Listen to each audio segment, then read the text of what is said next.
Good day, everyone. Welcome to part A of lecture number 8.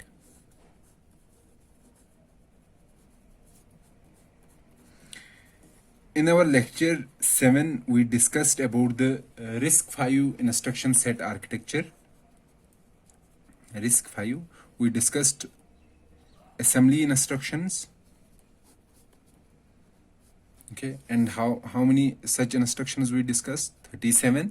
And we also explained how these assembly instructions are converted into binary format. That means the encoding of assembly instructions. Okay, this we completed in lecture number 7. The focus of today's lecture, lecture number 8, is to discuss the compilation flow. Compilation flow means how a program written in higher level language is converted into binary format. What are the various operations involved, or what are the different softwares that handle this flow? Okay, so if you see the various levels of representation or interpretation, at the top level we have a higher level program. Okay, let's say this higher level program is written in C. Let's take an example. For example, here is one example. Okay, temp is equal to v of k is equal to v of k plus 1, and v of k plus 1 is equal to temp. You can easily recognize or imply from here that it is a swap operation in which we are taking the value which is stored at location vk and storing that value in vk plus 1, and the value at vk plus 1 we swap that value to vk. Let's take k is equal to 0 and this is k plus 1. Okay, and in this particular example we will say that it is an integer and it occupies 32 bits or one word. Okay, one word. And let's say the address of this array v, it is stored in register x2. So this is higher level program written in C. This is our higher level program written in C. This program is first converted into assembly language. And the software that converts a higher level program to an assembly format is compiler. So it converts a program written in higher level language into an assembly program. So the output of a compiler is an assembly program. And in our specific case, what is that assembly program, in which format it is? It is in RISC-V. Okay, so if we can convert this into an assembly format, since we have already learned about the RISC-V instruction set architecture. Let's say the address of v is stored in x2. So this program can be converted into an assembly program by following the following instructions. X3, this is load word x1 4 times x2, store word x1 0 x2, and store word x3 4 times x2. Basically these here 0 4 0 and 4, these are our immediates. Okay, and these are our registers, or our rs2, and this, in case of load, this is the destination, and in case of store, this is our source operand from which we have to take the data and store at this particular location. Okay, so this is our assembly program which is obtained by converting this higher level program into an assembly program. So after having the assembly program, we have to convert this assembly program into machine instructions. So the output will be machine language program. And who does this from assembly to machine instructions? This is done by an assembler. The assembler converts an instruction, assembler converts a program, assembly program into machine instructions. And since we have discussed the encoding of all these instructions or all the RISC-V instructions, so we also can easily convert these into machine instructions. So what will be those machine instructions? Those will be simpler 32-bit binary strings.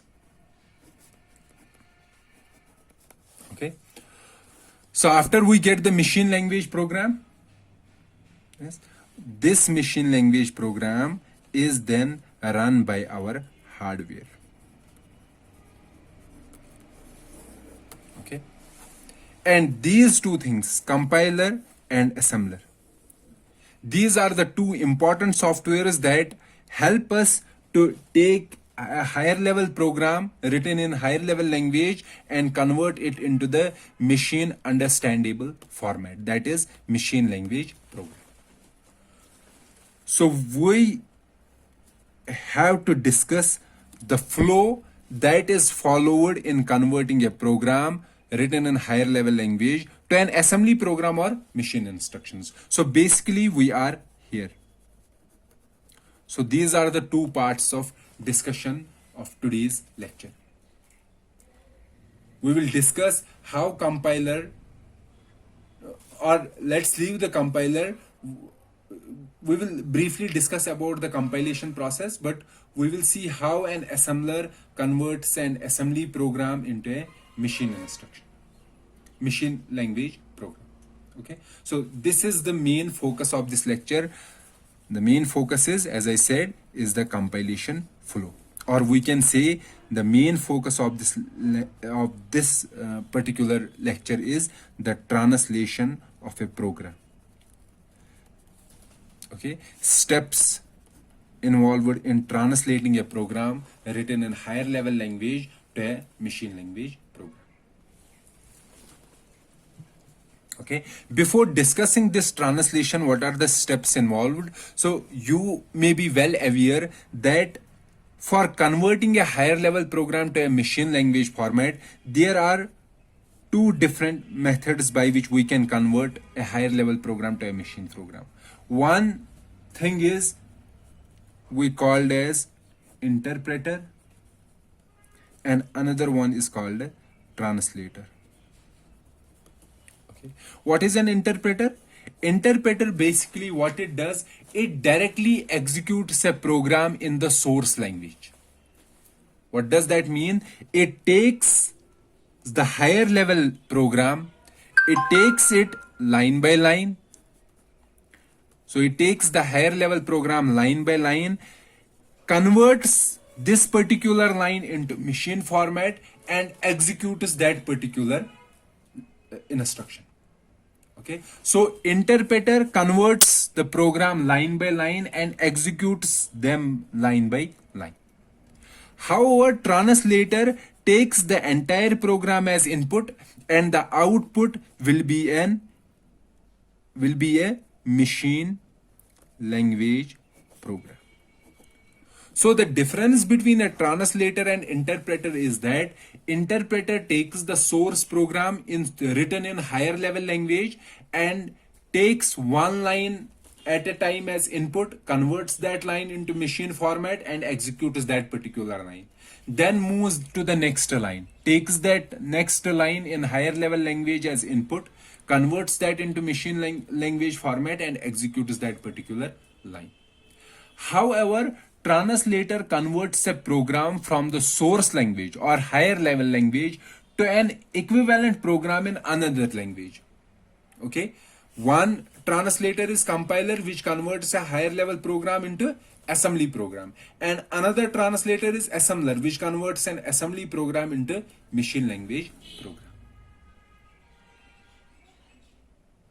Okay, so both of these have some advantages and some disadvantages. This interpretation or interpreter, this, as I said, directly interprets a higher level language. Okay, it takes the higher level language line by line and executes that. But the languages which are based on interpretation, those languages are slow, or those programs are slow, they have less efficiency. However, the programs that follow the translation method, translation means the entire program is first converted into an equivalent lower level program, and then it is executed wholly. So such programs are fast, much faster than interpreter, nearly 10 times faster.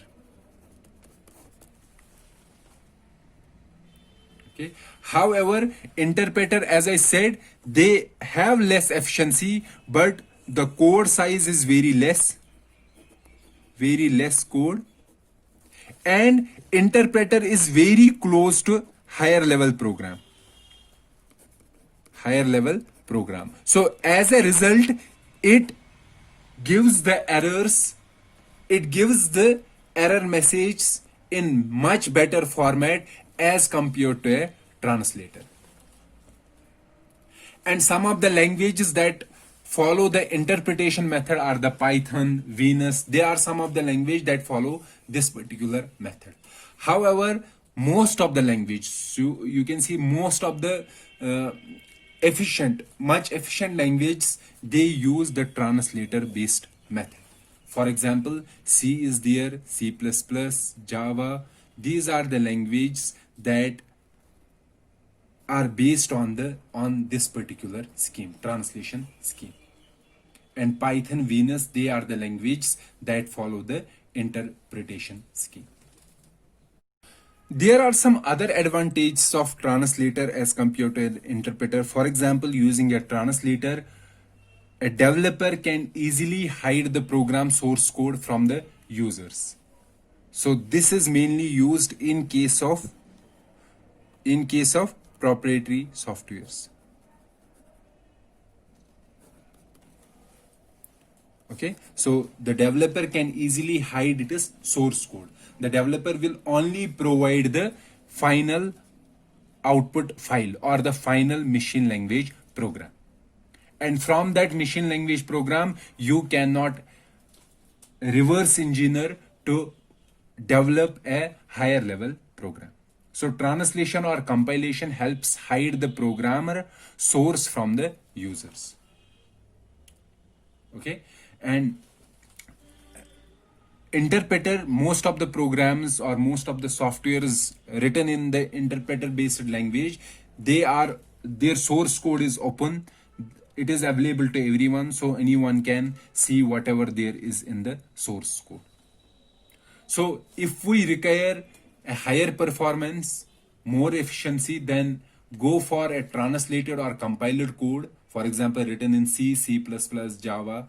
However, if the size of the source code and the relation with the higher level program, if you should be able, if you want that my compilation process or my interpretation process should give me good error messages so that I can debug the message easily, and I have to develop a program that I want to open source so that the community can take the help, then go for the interpreter based language. So our focus of this particular lecture is to understand the compilation flow, understand the steps that are involved in compiling a program from higher level program to a machine language program. So we will leave interpretation here, we won't discuss about this. However, the focus will be on the translation, or as we said, the compilation. Okay, so What are the steps involved in the compilation process? So let's say I have a program written in higher level language 4.c. This is a program written in C language. So this program is given as input to a compiler. This is my compiler. Okay, the compiler takes foo.c and it converts this foo.c into an assembly program foo.s. So assembly program has an extension .s. This assembly program is given as input to another software called assembler. Okay, this assembler takes this assembly program and converts it into machine language format, machine language program that is called foo.o. Okay, so after foo.o we have another software which we called linker. What is the function of linker is that this linker takes the input, this machine language program, and another program called lib.o. This is in case of RISC-V. So what is this lib.o? Lib.o basically includes those functions or those programs, we can say, those functions or those programs which are used by foo.o. For example, in your C program, you have a printf function. That printf function is basically not defined in your program. It is defined in some other program. And the linker's job is to combine your program, the machine language program of your written program, and the other programs that your program is going to use. It combines these together, foo.o and lib.o, and gives a final executable instruction which we called a.out. Okay, this is the final executable that we get. This executable is then given as input to another software called loader, and this loader loads this a.out in memory, and then from memory we can execute the program. Okay, let me explain the compilation flow again. We have foo.c, compiler converts into foo.s, assembler converts to foo.o. Then linker combines the other object files which your program is going to use. For example, in case of C, printf function or scanf function or some other program. So it will link these programs together to form a final output or final executable a.out. So a.out is loaded by a loader into memory, and then memory can execute the program, and from the memory we can execute the program. So what is the flow? First is compilation, then assembler, then linker, then loader. These are the 4 steps. So we will remember these 4 with this mnemonic call: compilation, compiler, assembler, linker, and loader. So we will briefly explain each process or each software, what are the steps involved. However, this will be a brief introduction. Okay, we would go in much detail to discuss the linking process, assembler, the process involved in assembler, or the process involved in loader, because these will be the focus of a compiler course. Okay, so if you have to understand these processes or these different steps in compiling a program, if you have to go in great detail, then please take a compiler course, and in that particular course you will be able to understand everything related to these 4 processes. However, currently we only want a brief discussion about these, so that we should be able to understand the higher level concepts related to these steps. So the discussion won't be in great detail. We will briefly discuss each step so that we can easily understand the subsequent chapters or subsequent lectures. Okay, so let's first go with the compilation. Our first step is compilation. So as I said, in compilation or the compiler, it takes input as a higher level program foo.c, okay, and the output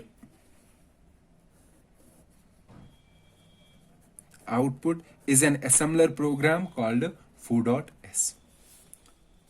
Okay, for example, here we are discussing for RISC-V. So foo.s will contain instructions that are part of the RISC-V instruction set architecture. And you should note that it is not necessary that foo.s should have only the implementable RISC-V instruction set architecture. It may also contain some pseudo instructions. Okay, for example, return is a pseudo instruction. However, actually this return is implemented using JALR instruction of RISC-V. So some compiler will give us these pseudo instructions as well. However, these pseudo instructions are then converted into actual instruction set architecture based instructions using the assembler. Okay, so this is the compilation. Let's see the steps in assembly or assembler. What is the functionality of an assembler? Input is foo.s, okay, and output is foo.o. This we also called object file. This was the assembly file. Okay, what it does, assembler, what is the functionality of assembler? It does two things. It reads the assembly directives. I will explain this. What is the meaning of an assembly directive? Okay, reads the assembly directives, replaces pseudo instructions with actual instructions, and finally produces machine language program. Okay, so these two steps are quite evident from the explanation as well. Replaces pseudo instructions. As I said, compiler produces some pseudo instructions, so assembler will convert those pseudo instructions into actual instruction set architecture based instructions, and it produces the machine language program. However, this particular functionality, so let's first discuss what is an assembler directive. Okay, so let's see what is an assembly directives. Basically, in our assembly file, so what is our assembly file? Foo.s. Okay, in this assembly file there are not only instructions, but there are other components as well. What are the other components? There may be present some data. Okay, for example, let me give an example. Let's say my one of my higher level instruction was char star a is equal to hello. Okay, char star a is equal to hello. So hello is a data here, and I know I have to move this data into this variable, or we can say this is some memory location. Star a is a pointer, so pointer will point to some memory location. So I have to store this data into memory. So for doing this, I have to use a store instruction. Okay, however, store instruction will be on this particular data. So let's say the data is let's see here, the data is hello. So our assembly program will have these instructions. However, there will also be some data which says that how this particular data is to be handled. So our assembly program not only have instructions but it has data, and apart from these it has some directives as well. Directives means the some of the instructions that only assembler can understand, that are for the assembler. For example, one of the assembler, I will write one example here. For example, sum EQU 10. So EQU is an assembly directive.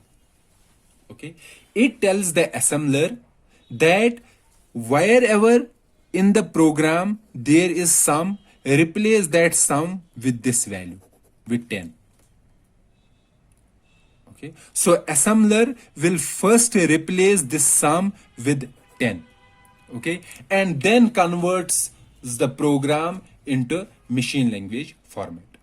So assembler directives are the mnemonics or some instructions that are for the assembler. The first job of the assembler is to understand those assembly directives. For example, as I said here, the first job of assembler will be, it will scan the entire code, and in the code, in the assembly file, if anywhere it finds this term sum, it will replace this term with 10. After doing this, it will then convert, then the second job is it will convert pseudo instructions into actual instructions, and the third job will be that it will convert the assembly program into machine language program. So as I said that in our assembly file we have different sections. So here I have discussed two sections, instructions and data. Instructions section is represented by dot text. So in your assembler file, if you have dot text, then whatever follows after the dot text, those are the instructions. Okay, and whatever follows after this data section, that means that those particular entries are data. So we have a text section. Text section means instructions. We have a data section. Data section means data used in that assembly program, or yes, assembly program. And we have assembly directives. Here I have given one example of an assembly directive, for example, EQU. Another is origin. But we don't have to discuss these. As I said, we don't have to go in great detail to understand the assembly directives and the functionality of each assembly directive, because it is not in the scope of this particular course. For the greater discussion, you should take the compiler course, in which you will understand all the operations or all the assembly directives and the actual format of the assembly file. But here, in a nutshell, these are the two important sections that are in the assembly file. There are other sections also, but for this particular course, let us stick to these two sections, dot text section and dot data section. Okay, so what an assembler does, it first scans the assembly file.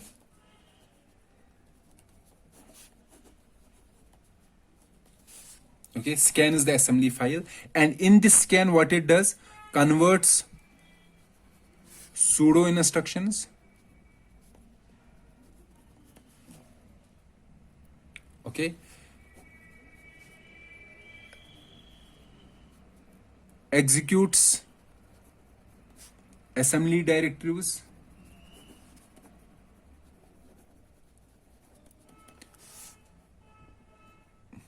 okay, converts pseudo instructions, executes assembly directives, and it also remembers some labels.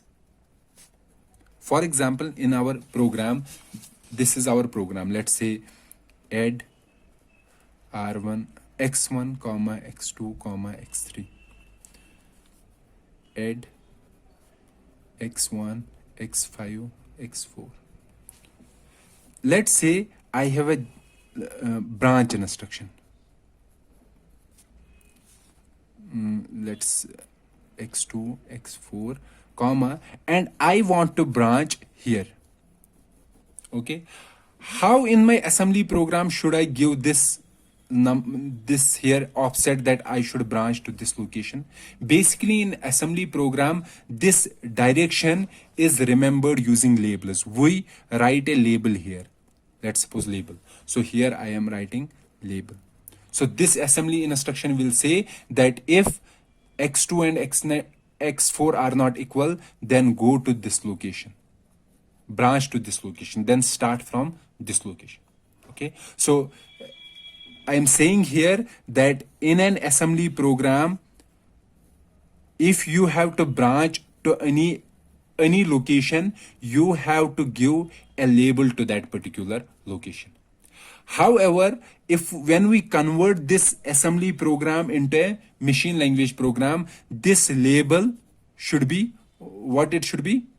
It should be the offset. Offset means where I have to move. So the assembler, what it does, it remembers these labels. When it is making the pass, it will remember the label. For example, this label is at location 2. Okay, so now after remembering the label, what it does the second pass.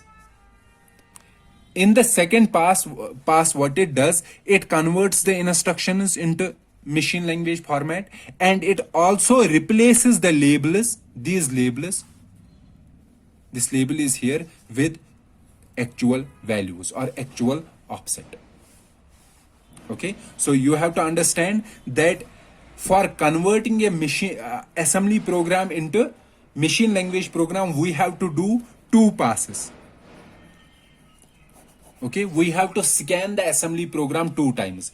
In the first pass, we convert pseudo instructions, we execute the assembly directives, and we remember the labels. The assembler remembers the labels. And in the second part, it uses label positions to generate relative addresses. That means to generate the offsets and outputs the object file, or we can say converts the assembly instructions into machine language instructions. So after the 2 passes, we will get foo.o. So this was all about the assembly, about the steps involved in the assembler itself. So now remains the linker and loader. So we will discuss about the linker and loader in the next lecture. Till then, goodbye.